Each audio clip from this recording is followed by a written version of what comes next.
మీరు ఎంత బరువు అయితే ఉంటారో అంత బరువు కలిగినటువంటి పసుపును తులాభారంగా చేసుకొని నీటితో కలిపి అమ్మవారికి కానీ అయ్యవారికి కానీ అభిషేకం చేసుకున్నట్లయితే మేషరాశి వారికి విపరీతమైన రాజయోగం మీ సొంతం అవుతుందని చెప్పి గమనించాలి. 6వ స్థానంలో కేతు సంచార స్థితి ఉండడం వలన దూర ప్రయాణాలు, జల ప్రయాణాలు అనుకూలించినను మీ జన్మ నక్షత్రం రోజున అష్టమి, పూర్ణిమ తిథి యందున కొన్నింటిని దూరంగా పెట్టుకోవడం వల్ల అనేక రకాల ప్రమాదాలకు దూరం అవ్వడానికి అవకాశాలు ఉంటాయి.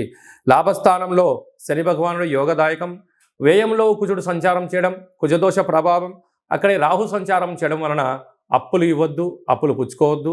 వృత్తులు, ఉద్యోగ, వ్యాపార కార్యక్రమాలు, సాఫ్ట్వేర్, హార్డ్వేర్ రంగ కార్యక్రమాలు, హోటల్ వ్యాపారాలు, అదే కాకుండా వ్యవసాయ సోదరీమణులు, గృహ భవన నిర్మాణ కార్యక్రమం చేసేటువంటి వారందరికీ కూడా మంచి సువర్ణపు రోజులు అని చెప్పి గమనించాలి.